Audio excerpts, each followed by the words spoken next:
देखो यहाँ ये दिख रही है पाइप है, दिख रहे हैं ना, इनको कहीं से भी आप हटा दीजिए, ये हो जाएगा फॉल्ट। इसको आपको वापस लगाना होगा और आपको बताना होगा कि जो चारकोल कनिस्टर की सेंसर पाइप है वो हटी हुई है। आगे समझ में। अब जस्ट यहाँ के बाद आप इधर सीधे आगे जाओगे तो यहाँ दिखेगा आपको विंडशील्ड वाशर टैंक। देखो यहाँ लिखा हुआ है विंडशील्ड वाशर, ठीक है। ये क्या करता है कि जो अपना सामने वाला शीशा होता है बड़े वाला, इसको साफ करने के लिए यहाँ पानी स्टोर किया जाता है इसमें। अब इसमें क्या होता है कि इसमें 3 प्रकार के फॉल्ट आपको देखने को मिलते हैं। पहला फॉल्ट ये होता है कि इसमें प्रॉपर पानी का लेवल होना चाहिए, अगर नहीं है तो वो भी क्या एक फॉल्ट है। दूसरा इसका आता है एक केप, दिख रहा है आपको ऊपर, ये केप खुला हुआ नहीं होना चाहिए। आगे ना समझ में, ये ढीला नहीं होगा कभी भी, ये तो पूरा खुलेगा या फिर मिसिंग होगा, दो ही चीज होगी इसमें। सीधा ऊपर खींचने पर खुलता है, ढीला वो चीज होती है जिसको चूड़ी में कसी जाती है हमेशा, ठीक है। तो इसका ध्यान रखना, अगर ये केप खुला हुआ है तो आपको बताना होता है कि विंडशील्ड वाशर टैंक का केप है वो खुला हुआ था। अगर ये यहाँ से निकाल के है ही नहीं तो ये क्या होता है, मिसिंग होता है। इस चीज का आपको ध्यान रखना है। अब यहाँ देखो, यहाँ आपको एक सेंसर लगा हुआ दिखेगा, लेकिन ये इलेक्ट्रॉनिक फॉल्ट के अंतर्गत आता है। लेकिन साथ में ही बता देता हूँ मैं यहाँ पे कि ये आपका लगा होता है विंडशील्ड वाशर टैंक का जो कपलर जिसे हम बोलते हैं, या सेंसर आप बोल सकते हो कि विंडशील्ड वाशर टैंक का सेंसर हटा हुआ है और ये आपको वापस लगाना है। अब इसमें क्या होता है कि जब ये आपका सेंसर हटा दोगे तो जो अंदर आपके स्टीयरिंग के दोनों साइड कॉम्बिनेशन असेंबलियां होती है जिसके द्वारा ऑन किया जाता है, उससे ऑन करने के बाद भी ये कार्य नहीं करेगा, या पानी की सप्लाई है वो विंडशील्ड शीशे तक नहीं पहुँच जाएगी। इस चीज़ का ध्यान रखना, ठीक है। तो यहाँ आपको बताना होता है कि विंडशील्ड वाशर टैंक का सेंसर है वो हटा हुआ था। आगे समझ में। जस्ट इसके बाद आप आगे की तरफ बढ़ोगे तो यहाँ आपको दिखेगा ब्रेक ऑयल रिजर्व टैंक। इनका कोई नाम नहीं, कोई काम नहीं है फॉल्ट में। ब्रेक बूस्टर और मास्टर सिलेंडर का कोई काम नहीं है। यहाँ आपको देखना है कि जो ब्रेक ऑयल रिजर्व टैंक है, इस रिजर्व टैंक में आपको 2 चीज़ें देखनी है। पहली चीज़, इसमें ऑयल की मात्रा देखनी है कि कितनी है, लेवल प्रॉपर है या नहीं है। इसमें देखोगे तो इधर नीचे आपको मिनिमम और ऊपर मैक्सिमम दिख जाएगा, इधर भी दोनों साइड लिखा हुआ है, ठीक है। जब ये साफ होता है तो आप इसे बाहर से भी देख सकते हो, खोलने की जरूरत नहीं पड़ती कि प्रॉपर ऑयल है या नहीं है। मैक्सिमम से ऊपर नहीं होना चाहिए और मिनिमम से कम नहीं होना चाहिए। तो आपको बताना होता है कि ब्रेक ऑयल रिजर्व टैंक में ऑयल की जो मात्रा है वो प्रॉपर तरीके से सही नहीं है।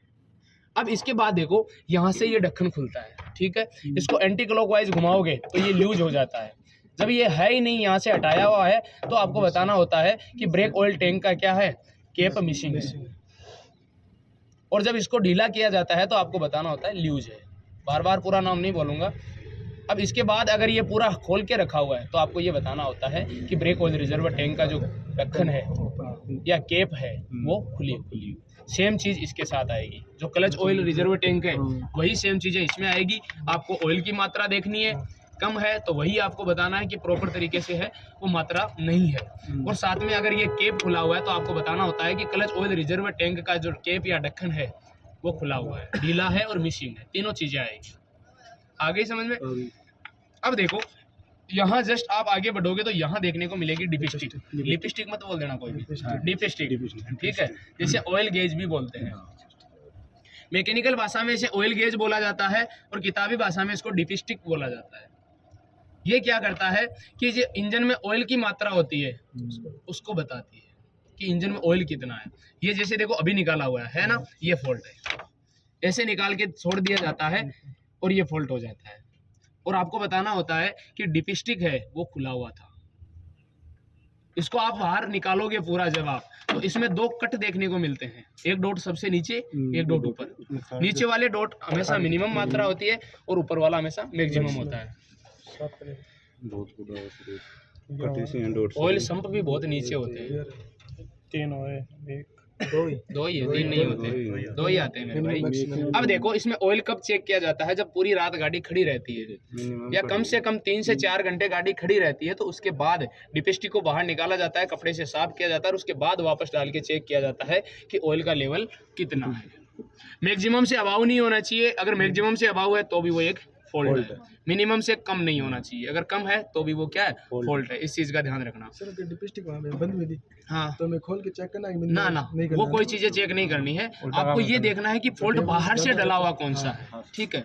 अब देखो यहाँ आपकी डिपिस्टिक हो गई। इसके बाद आप जस्ट इधर आगे की तरफ आते हो तो यहाँ आपको दिखता है EGR, एग्जॉस्ट गैस रिजोल्यूशन, जिसकी फुल फॉर्म क्या होती है, एग्जॉस्ट गैस रिजोल्यूशन। अब देखो थोड़ा सा काम भी बता दूं साथ में कि इस EGR का काम क्या होता है कि जो अंदर विस्फोट होता है आपके इंजन के अंदर, अब ईंधन का विस्फोट होगा तो जलने के बाद कुछ गैसें हैं वो बाहर आएगी तो उसमें कुछ ऐसी गैसें भी होती है जिनका वापस काम में लिया जा सकता है उनको, ठीक है। तो यहाँ से आपका टर्बो चार्जर से बाहर आएगी वो गैसें, और बाहर आने के बाद EGR क्या करेगा, उसमें से शुद्ध गैसों को छांट लेगा और अशुद्ध गैसों को यहाँ से साइलेंसर से होते हुए बाहर निकाल देगा और शुद्ध गैसों को इधर से वापस कहाँ दे देगा, इंजन में या सिलेंडरों में दे देगा। तो ये EGR है। इस EGR में यहाँ आप देखोगे तो एक सेंसर लगा हुआ है, दिख रहा है ना। तो यहाँ सिर्फ एक फॉल्ट देखने को मिलेगा ये कि EGR सेंसर है वो हटा हुआ है। अगर नहीं हटा हुआ है तो कुछ नहीं बताना है। जो ये यहाँ से निकलता है ये पिन है, ठीक है, कि EGR सेंसर है वो हटा हुआ है। अब देखो यहाँ जस्ट आप देखोगे तो यहाँ आपको मिलेगा अल्टरनेटर, मिल रहा ना अल्टरनेटर। इस अल्टरनेटर में क्या होता है कि इधर आपको दिखेगी वी बेल्ट, दिख रही है। ये वी बेल्ट क्या किन चीजों से जुड़ी रहती है, मैंने आपको पहले भी बताया था कि वी बेल्ट हमेशा अल्टरनेटर, सबसे नीचे की जो बड़ी पुली है इंजन की मेन पुली जिसको बोला जाता है क्रैंक पुली या क्रैंक शाफ्ट, ठीक है, और ऊपर आपको दिख रहा है रेडिएटर फैन या वाटर पंप, दोनों एक ही चीज है। ये वाटर पंप है इधर और ये यहाँ रेडिएटर फैन है, दिख रहा है ना। तो हमेशा नाम रेडिएटर फैन का ही बोला जाता है। इन तीन चीजों से कनेक्ट होता है। आपको देखना है कि कहीं से वी बेल्ट हटी हुई तो नहीं है। अगर तीनों में से कहीं से भी वी बेल्ट हटी हुई है तो आपको बताना होता है कि इस पार्ट से वी बेल्ट है वो हटी हुई है। चाहे आप क्रैंक पुली है हटी हुई है तो वहां से बता दो, अगर आपके अल्टरनेटर से हटी हुई है तो वहां से बता दो। आगे समझ में। अब देखो यहाँ से जस्ट ऊपर यहाँ आओगे आप तो यहाँ दिखता है आपको रेडिएटर। इस रेडिएटर में सबसे ऊपर आपको दिख रहा है रेडिएटर केप। ये रेडिएटर केप अगर ढीला किया हुआ है इस प्रकार से तो आपको बताना होता है कि रेडिएटर केप क्या है, ल्यूज है। अगर ये खोल के आपको साइड में रख दिया जाए इस प्रकार से तो क्या है, रेडिएटर केप खुला हुआ है। लेकिन ये है ही नहीं, जेब में डाल के ले गया अगला तो फिर क्या है, रेडिएटर केप मिसिंग है। इस चीज का ध्यान रखना। आगे समझ में। इसमें आपको पानी और कूलेंट का लेवल भी चेक करना है। लेवल कैसे करते हो, उसको खोलोगे और अंदर से देखोगे तो अपर टैंक आपको पूरी तरह से क्या दिखेगा, खाली दिखेगा। आगे समझ में। तो वो भी आपको बताना होता है। अब देखो जस्ट यहीं से मैंने आपको एक दिन बताया था कि इसमें एक वाल होता है जिसको VRV वाल बोला जाता है, वैक्यूम रिलीज वाल, और एक आपका दिखता है PRV वाल जिसे हम ओवरफ्लो लाइन भी बोलते हैं। ये रहा प्रेशर रिलीज वाल, ठीक है। इससे नलिका जुड़ती है और यहाँ रिजर्व टैंक में आके एड होती है ना। अब आपको ये नलिका चेक करनी, अगर इसके अंदर नहीं है तो ये क्या है, फॉल्ट है, ये मिसिंग है। अगर यही पाइप यहाँ जुड़ी रहती, यहाँ नहीं जुड़ी होती तो आपको बताना होता है कि जो ओवरफ्लो रिजर्व टैंक है उससे जो ओवरफ्लो लाइन है या ओवरफ्लो पाइप जिसे बोल सकते हो आप, वो हटी हुई है, ठीक है। अब देखो अगर दोनों से ही हटी हुई है तो फिर आपको दोनों का नाम लो। अगर वो है उपस्थित तो फिर आप उसे मिसिंग नहीं बोल सकते, लेकिन वो है ही नहीं तो आप उसे क्या बोलोगे, मिसिंग। आगे समझ में। जस्ट इसी से रिलेटेड इधर बता दूं कि यहाँ आपको दिखेगा ओवरफ्लो रिजर्व टैंक का केप, तो ये खुला हुआ नहीं होना चाहिए। अगर खुला हुआ है तो आपको बताना होता है कि कूलेंट रिजर्व टैंक या ओवरफ्लो रिजर्व टैंक का केप है वो खुला हुआ है। आगे समझ में। जस्ट यहाँ आपको दिखेगी वी बेल्ट का लॉक, दिख रहे हैं ये दोनों जिन्हें हम क्लिप बोलते हैं अपनी भाषा में, ठीक है। ये वी बेल्ट के लॉक होते हैं। तो यहाँ से वी बेल्ट बिल्कुल भी ढीली नहीं होनी चाहिए, इस चीज का ध्यान रखना। अगर ढीली है तो आपको बताना होता है, मान के चलिए यहाँ से ढीली है तो आपको बताना होता है कि वी बेल्ट अपर टैंक से लूज है। सॉरी, होज पाइप नाम है, हाँ होज पाइप, ठीक है। अगर यहाँ आपको थर्मोस्टेट वाल से आपकी होज पाइप लूज है तो आपको बताना होता है कि जो आपकी होज पाइप है वो थर्मोस्टेट वाल से लूज है। इस चीज का ध्यान रखना। अब देखो यहाँ आप देखोगे तो एक चीज आपको दिख रही है, टेम्परेचर सेंसर। देखो ये लगा हुआ पिन यहाँ पे नीचे दिख रहा है, थर्मोस्टेट वाल के साथ लगा हुआ है। तो अगर ये पिन आपकी हटी हुई है यहाँ से तो आपको बताना होता है कि टेम्परेचर सेंसर है वो हटाया हुआ है, इसको आपको वापस लगाना होगा। क्योंकि जो आपकी गाड़ी में डैशबोर्ड होता है, डैशबोर्ड में आपको जो टेम्परेचर मीटर दिखाई देता है उसमें इसी सेंसर की वजह से आपका इंजन का हीट है वो शो किया जाता है। आगे समझ में। अब देखो जस्ट यहीं पास में आप देखोगे तो इधर आपको दिखेंगे इंजेक्टर और नोजल दिखते हैं, लेकिन इनकी बात बाद में करेंगे फिल्टर करने के बाद। यहाँ देखिए, यहाँ आपको दिखेगी बर्दर केप। क्या दिखेगी, बर्दर केप दिखेगी। इस बर्दर केप में एक आपको ओवरफ्लो पाइप दिख रही है और एक ये बर्दर केप आपको स्वयं दिख रही है, ठीक है। ये बर्दर केप क्या होती है, एकदम टाइट होती है इस प्रकार से, ये ऊपर से हटी हुई नहीं होनी चाहिए, इस प्रकार से इधर से हिला दोगे ना इसको, ये लूज हो जाएगा। तो आपको बताना होता है कि बर्दर केप हमेशा क्या है, लूज है। अगर आपकी ये पाइप है ही नहीं, ओवरफ्लो मिसिंग है, तो भी आपको बताना होता है कि बर्दर केप की जो ओवरफ्लो लाइन है वो मिसिंग है। अगर ढीली है, खुली हुई है, तो वही आपको बताना है कि लूज है या हटी हुई है। साथ में ध्यान रखना, कभी कभी पूछ भी लेते हैं कि जो आपकी बर्दर केप की ओवरफ्लो पाइप है, इससे कौन सी गैस निकलती है, तो इसे ब्लोइंग गैस निकलती है। कौन सी गैस निकलती है, ब्लोइंग गैस निकलती है। इस चीज का ध्यान रखना। अब देखो यहाँ जस्ट आप इधर आगे की तरफ बढ़ोगे तो यहाँ आपका दिखेगा पावर स्टीयरिंग ऑयल, दिख रहा है, power steering oil reserve tank, जिसमें आप ऑयल होता है उसको स्टोर करके रखते हो, ठीक है, उसे रिजर्व टैंक बोलते हो। सेम कंडीशन आपकी इस केप, इन केपों के साथ हो रही थी, वही यहाँ आएगी। पहले आपने इसमें ऑयल का लेवल चेक करना होगा। देखो यहाँ भी मिनिमम और मैक्सिमम लिखा हुआ है, लेकिन फिर भी इसमें आपको दिख रहा होगा कि इतना ही लेवल है इसमें, दिख रहा ना, तो ये क्या है, फॉल्ट है। ये आप चेक करना चाहिए आपको गाड़ी चलाने से पहले, आपने नहीं किया ना, चेक करना चाहिए था, कल से ध्यान देना। अब देखो यहाँ क्या होता है कि ये केप भी अगर ढीला है तो भी फॉल्ट आ रहा है, यूज का फॉल्ट है। अगर ये नहीं है तो मिसिंग का है, खुला है तो फिर हटाया हुआ का मिसिंग है, सॉरी फॉल्ट आ रहा है, ठीक है। अब देखो यहाँ आओ आप फ्यूल फिल्टर पे, दिख रहा है, इस फ्यूल फिल्टर में क्या होता है कि आपको सबसे पहले दिखेगा हैंड प्राइमिंग पंप। हाँ, लेकिन इसकी जानकारी देने से पहले मैं आपको बताऊं कि आपने सुना होगा कि एक तो इंजन होता है DI और एक होता है CRD, ठीक, लेकिन वो दोनों ही इंजन नहीं होते हैं, वो होते हैं दोनों ही डीजल पहुंचाने की तकनीकी या पद्धति। DI मतलब डायरेक्ट इंजेक्शन, और CRD में क्या होता है, कंट्रोल यूनिट होती है, ठीक है, उस कंट्रोल यूनिट के द्वारा ही सारा प्रोसेस किया जाता है। अब आप इसमें जैसे DI इंजन है, DI इंजन में आप देखोगे कि यहाँ आपको FIP पंप मिल जाएगा, फ्यूल इंजेक्शन पंप, जिसमें से क्या होगा, फिल्टर से फ्यूल इस FIP पंप के पास आएगा और फिर इंजेक्टरों तक जाएगा। आप देखना DI इंजन में जब आप एक्सीलेटर लगाओगे तो तुरंत वो एक्सीलेटर ले लेती है गाड़ी, लेती है ना, लेकिन आप CRD इंजन में एक्सीलेटर लगाइए, वो 1 या 2 सेकंड के बाद रिएक्ट करेगी। आप अपनी जो 5 में गाड़ी चल रही है उसको एक्सीलेटर मार के देखना, आप धीरे धीरे एक्सीलेटर लगाना, थोड़ा लगाने के बाद रिएक्ट करेगी वो, और इसको आप हल्का सा दीजिए, तुरंत रिएक्ट करेगी। उसमें CRD है क्या सर? उसमें CRD तकनीकी, उसमें क्या है, देखो CRD इंजन में एक तो FIP पंप नहीं आता है, एक आपका हैंड प्राइमिंग पंप नहीं आता है, ऑटो मोटर आती है उसमें क्या होता है, पूरी कंट्रोल यूनिट है, वो पूरा कंट्रोल करके हमेशा फ्यूल डीजल सब कुछ की सप्लाई देगी।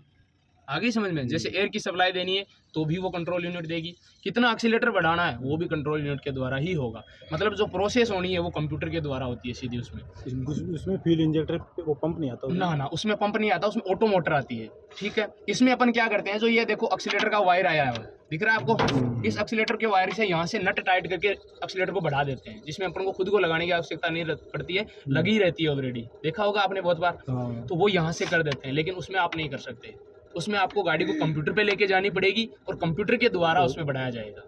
इस चीज का ध्यान रखना। अब देखो यहाँ आपको दिखेगा हैंड प्राइमिंग पंप, तो इसमें इस हैंड प्राइमिंग पंप को आप खोलोगे तो ये ऊपर से लूज होता है, देखो इस प्रकार से हो रहा नहीं है, तो ये नहीं होना चाहिए, ठीक है। क्यों नहीं मिलेगा मेरे भाई, क्यों, वहाँ गाड़ियाँ नहीं है, थार नहीं है क्या, थार नए मॉडल की तो वहाँ है ही नहीं, बोलेरो भी तो मिलती है पुराने मॉडल की, कौन सी पुलिस वालों ने नीलामी कर दी, ठीक है। अब देखो इस प्रकार से आपको हैंड प्राइमिंग पंप मिलता है, तो आपको बोलना होता है कि हैंड प्राइमिंग पंप है वो खुला हुआ है, आगे समझ में, ठीक है। लूज भी बोल सकते हो, खुला भी बोल सकते हो, ये खुला हुआ है अभी, ये आप इसको कार्य करवा सकते हो, अप डाउन करोगे ना तब इसमें फ्यूल का संचारण होता है, ठीक है। अब देखो इसको वापस आपको टाइट करना होता है, तब जाके ये फॉल्ट सही होता है। साथ में आपको दिखेगा इंदर बेंजो नट, मैंने आपको बोला था कि एक इनलाइन आएगी एक आउटलाइन आएगी, ठीक है। इनलाइन का मतलब होता है कि जो फ्यूल टैंक से फ्यूल को लेकर फिल्टर के साथ जुड़ रही है वो इनलाइन है, वो टैंक को लेके आ रही है, फ्यूल को टैंक से लेके आ रही है, लेकिन आउट है वो इंजन को दे रही है, ठीक है। तो यहाँ जो नट लगते हैं उनको बेंजो नट बोला जाता है हमेशा। कौन सा नट बोला जाता है, बेंजो नट बोला जाता है। तो ये बेंजो नट है वो यूज नहीं होने चाहिए, इसमें 17 नंबर की चाबी लगती है हमेशा, इस चीज का ध्यान रखना। अब देखो इन दोनों को ध्यान देने के बाद आपको देखो यहाँ आना होता है FIP पंप पे, देखो इधर दिख रहा है FIP पंप, अरे ये रहा मेरे भाई FIP पंप, आराम देख ले, शांति से देखने में सब कुछ दिखता है। इसे बोलते हैं फ्यूल इंजेक्शन पंप, क्या बोलते हैं, फ्यूल इंजेक्शन पंप। इसको बोला जाता है हैंड प्राइमिंग पंप, इसको बोला जाता है फ्यूल इंजेक्शन पंप। अब देखो इसका काम भी मैं आपको थोड़ा सा बता दूं, क्या बता पूछ ले। इंजेक्शन का काम क्या होता है, जस्ट रिलीफ पहुंचाना, सही मात्रा में सही भाई जब आप इंजेक्शन लगवाने जाते हो तो आपने देखा होगा कि उस पर मात्रा लिखी होती है 1 ml 2 ml जितनी भी है, ठीक है, और सही समय पर बॉडी के अंदर मेडिसिन को इंजेक्ट करना, यही होता है। तो इस FIP पंप का काम क्या होता है, सही मात्रा और सही समय पर फ्यूल को सिलेंडरों तक इंजेक्ट करना, मतलब छोड़ना, अंदर तक पहुंचाना। आप जितना उधर से एक्सीलेटर लगाते जाओगे उतना ही जल्दी जल्दी क्या होगा, फ्यूल पहुंचता जाएगा। देखो इधर एक्सीलेटर आप देखोगे तो यहाँ इस FIP पंप के साथ कनेक्ट होता है, जब आप लगाते हो तो ये इस प्रकार से कार्य करता है, दिख रहा है आपको। इस चीज का आपको ध्यान रखना है। जब आप गाड़ी का एवरेज सेट करवाते हो तो कहाँ से होता है, इस FIP पंप से ही एवरेज सेट होता है हमेशा। फिर ये क्या करता है, कम मात्रा में फ्यूल पहुंचाने लग जाता है। अब देखो यहाँ दिखेंगे आपको 4 इंजेक्टर, या जिन्हें हम नोजल बोलते हैं, और इनको हम डीजल हाई प्रेशर पाइप भी बोलते हैं। इस चीज का ध्यान रखना। अब देखो क्या होगा, आपने कभी सुना होगा वापसी लाइन या वापसी पाइप। जब आप डीजल सिलेंडरों तक पहुंचाओगे तो ओवरफ्लो होने के बाद एक वापसी पाइप भी उसमें चाहिए जो फ्यूल को वापस लेकर आती है। तो यहाँ देखो आपस में एक प्लास्टिक की पाइप या रबर की पाइप के द्वारा चारों इंजेक्टरों को जोड़ा गया है। इन्हीं इंजेक्टरों को देख के पता लगाया जाता है कि सिलेंडर कितने सिलेंडर इंजन है। जैसे 4 पाइप दिख रही है आपको, ये कितने सिलेंडर है, 4 सिलेंडर है। आप बस ट्रक में जाओगे वो कितने हैं, 6 सिलेंडर इंजन है। इस चीज का ध्यान रखना। अब देखो इसमें आप देखोगे तो यहाँ ये ओवरफ्लो लाइन है या वापसी लाइन जिसे हम बोलते हैं, ये वापसी लाइन आपस में कनेक्ट होनी चाहिए। अगर ये कहीं से भी हटाई हुई है तो इसमें से क्या होगा, फ्यूल की ब्लीडिंग होगी, मतलब फ्यूल बहेगा, और बहेगा तो फिर इंजन झटके खाएगा। इस चीज का ध्यान रखना। तो वो भी क्या है, फॉल्ट है। इसको आपको वापस लगाना होगा सही तरीके से, और आपको बताना होता है कि जो वापसी लाइन है वो 1 नंबर इंजेक्टर से हटी हुई है तो 1 नंबर, 2 नंबर से हटी हुई तो 2 नंबर इंजेक्टर, 3 से हटी हुई तो 3, 4 से हटी हुई तो 4। इतने नंबर इंजेक्टर से आपकी वापसी लाइन है वो हटी हुई है। इस चीज का ध्यान रखना। नंबर आप किसी तरफ से काउंट कर सकते हो, कोई जरूरी नहीं है, इधर से भी कर सकते हो, उधर से भी कर सकते हो, वो आपकी इच्छा। प्राथमिकता हमेशा इस साइड से दी जाती है, इस चीज को ध्यान रखना। तो आपको इधर से ही काउंट करना है, ठीक है। अब देखो यहाँ आपको एक चीज पता लगेगी कि कभी कभी आपको गाड़ी स्टार्ट करने के फॉल्ट देखने को मिलते हैं ना, तो वो इलेक्ट्रॉनिक फॉल्ट के अंतर्गत आते हैं सारे के सारे, कोई भी मैकेनिकल फॉल्ट में नहीं आता है, क्योंकि जो बैटरी के टर्मिनल आएंगे इलेक्ट्रॉनिक में आएंगे। अब यहाँ क्या होता है, देखो एक FIP पंप में सेंसर लगता है, उस सेंसर की वजह से ही फ्यूल पहुंचता है। अगर वहाँ वो सेंसर निकाल देते हो तो गाड़ी स्टार्ट ही नहीं होती, क्योंकि फिर फ्यूल की सप्लाई नहीं हो रही, और फ्यूल की सप्लाई नहीं हो रही तो गाड़ी स्टार्ट नहीं होगा। तो वो मैं अलग से पढ़ाऊंगा। अब देखो यहाँ जस्ट आप आगे की तरफ आते हो, इसको जैसे अंदर के फॉल्ट हो गए, यही सारे आपको अंदर के फॉल्ट देखने को मिलेंगे। फ्यूज बॉक्स और रिले अलग मिलेगी जो इलेक्ट्रॉनिक फॉल्ट में आती है। अब जब जस्ट आप थोड़े साइड हो ना, पीछे हो जाओ, अरे हो जाओ, सुनाई दिया जाएगा। अब देखो जब आप यहाँ से बाहर से आप फॉल्ट चेक करना स्टार्ट करोगे तो जो आपका हेडलाइट का ग्लास होता है वो भी डैमेज नहीं होना चाहिए। अगर वो डैमेज है तो वो भी किस में आ रहा है, फॉल्ट में आ रहा है। साथ में आपको देखो इधर बाहर की तरफ इंडिकेटर देखने को मिलेंगे, दोनों साइड दिख रहे हैं ना, वो भी डैमेज नहीं होने चाहिए। अब आप इधर से जाओगे पीछे की तरफ तो आपको एक फ्यूल टैंक मिलेगा ना, इधर आ जाओ सारे के सारे, ढक्कन बंद होना, रुक जाओ, नाम भी पता होना चाहिए उस फ्यूल टैंक क्या बोला जाता है। ना वायरिंग आती है, ये बॉडी थोड़ी आती है। अब जैसे ये शीशा ऐसे मुड़ा हुआ है तो ये भी क्या है, फॉल्ट। इस चीज का ध्यान रखना। इसको आपको क्या बोलना होता है कि जो रियर व्यू मिरर है वो व्यवस्थित तरीके से सेट नहीं है या व्यवस्थित नहीं है, इस चीज का ध्यान देना है। अब जस्ट यहाँ पीछे आओगे तो ये आपको दिखता है, यहाँ कौन सा फ्यूल टैंक दिखता है। इस फ्यूल टैंक को खोलोगे, थोड़ा सा पीछे हो जाओ ताकि वो भी देख ले, वरना थोड़ी देर बाद बोलेगी मेरे हमें तो सुनाई नहीं दिया, क्लास लो वापस। अब देखो जब आप इसे खोलोगे तो एक तो ये ऊपर वाला केप दिख रहा है, एक इसके अंदर केप और होता है। इस बाहर वाली केप को बोला जाता है फ्यूल लीड। क्या बोला जाता है, फ्यूल लीड। और जो आप अंदर वाली केप है उसको बोला जाता है फिलर केप। क्या बोला जाता है, फिलर केप बोला जाता है। इस चीज का ध्यान रखना। जब अंदर वाली फिलर केप है वो थोड़ी सी अगर लूज करके छोड़ दी जाती है तो वो फॉल्ट होता है, उसको आपको टाइट करना होता है, और टाइट होने के बाद वो चर की आवाज करेगी, ध्यान से देखना कभी आप बंद करते हो तो, ठीक है। और वो ढीली होती है तो वो एकदम आपको लूज मिलेगी, तो उसको आपको टाइट करना होता है। और जब लूज है तो आपको बताना होता है कि जो आपके फ्यूल टैंक की फिलर केप है वो लूज है, ठीक है, ये बताना होता है। जस्ट यहाँ से आप पीछे आओगे तो यहाँ आपको दिखेगी टेल लाइटें, जो आपकी back light, brake light, white light जो आपकी रिवर्स गियर की होती है, ठीक है। और आपकी कौन सी होती है, हेजर्ड लाइट में जो लाइट काम में आती है, येलो लाइट। इन सभी को सम्मिलित रूप से क्या बोला जाता है, टेल लाइट बोला जाता है। अगर ये टेल लाइट डैमेज है, देखो यहाँ से ये डैमेज है ना, ये फॉल्ट है। सही तो आप इसे नहीं कर सकते, लेकिन ये बताना होता है अपन सह बता दे हमारे रीस को नहीं आ चाहिए ना ना वो नहीं वहाँ को काम ही वही है। ठीक है, तो ये आपको ध्यान देना है कि यहाँ से अगर ये कुछ भी डैमेज है हिस्सा तो आपको बताना होता तो है। सारा अब फॉल्ट ही देखो, फॉल्ट है यहाँ से आपको देखने को मिलता है स्टेपनी, जिसे हम बोलते हैं स्पेयर व्हील। हमेशा स्टेपनी को क्या बोला जाता है, एक्स्ट्रा टायर को क्या बोला जाता है, स्पेयर व्हील बोला जाता है। अगर ये स्पेयर व्हील यहाँ नहीं लगा है तो भी आपको बताना होता है कि स्पेयर व्हील है वो क्या है, मिसिंग। अब देखो, जैसे आपके व्हील नट लगे होते हैं, टायरों में नट लगे होते हैं ना, सेम उसी प्रकार से इस स्पेयर व्हील में भी नट लगे होते हैं। 3 नट आते हैं, उस 3 नट के द्वारा ये व्यवस्थित की जाती है। तो अगर वो व्हील नट भी नहीं है तो भी आपको बताना होता है कि स्पेयर व्हील का नट है वो मिसिंग या बोल्ट है वो मिसिंग। लेकिन साथ में आपको इन चारों टायरों का भी आपको चेक करना होता है कि कोई सा नट या बोल्ट है वो ढीला या हटाया हुआ तो नहीं। साथ में आपको ये भी देखना है कि इन टायरों का जो एयर प्रेशर है वो सही है या नहीं है। सही का मतलब ये होता है कि प्रॉपर तो आप नहीं नाप सकते, लेकिन कम वो बता सकते हो कि कम है या नहीं है। ठीक है, अब मैं आपको बता दूं कि इसमें होता कितना है। तो थार और बोलेरो में हमेशा 35-40 होता है, मतलब आगे 35 पीछे 40। लेकिन आपको बताना क्या होता है कि 35 से 40 PSI होता है, पाउंड स्क्वायर पर इंच। फुल फॉर्म भी पूछ लेते हैं आप, PSI बोलते हो, आपको बोलते हैं क्या है PSI, पाउंड स्क्वायर पर इंच। अब देखना, बड़ी गाड़ी आप चलाते हो, क्योंकि अच्छा कोई वहीं भी पूछ लेता है, तो ध्यान रखना, बस या ट्रक में आगे वाले टायरों में 100 आएगी, पीछे वाले में 110 आएगी। इस चीज का ध्यान रखना, 100 से 110 PSI पर इंच। एक थप्पड़ गाल दियो। भारी वाहनों में भी सर इतनी आती है? यही बोल रहे हो कि बार ज्यादा वही बोल रहे हो। मन तो कुछ दिखेगा नहीं, अब तो दिखेगा। ठीक है कि हाँ, बारी वाहन में बता दिया ना, ट्रक और बस हो गई ना। 100 से 110 PSI पाउंड स्क्वायर पर इंच। महेंद्र जी ऐसे है आगे ना समझ में। तो ये तो होते हैं सारे मैकेनिकल फॉल्ट। अरे बातें बात में, ये तो होते हैं सारे मैकेनिकल फॉल्ट। इलेक्ट्रॉनिक फॉल्ट कल इसी टाइम कल बता देंगे और कंप्लीट हो जाएगा। रिवाइज करके जाना, ऐसे मत बक जाना। ओके, जेक लगाना मैं कल इलेक्ट्रॉनिक फॉल्ट में कम टाइम लगेगा। वीडियो और शेयर कर, वीडियो मैं करूँगा यूट्यूब पर।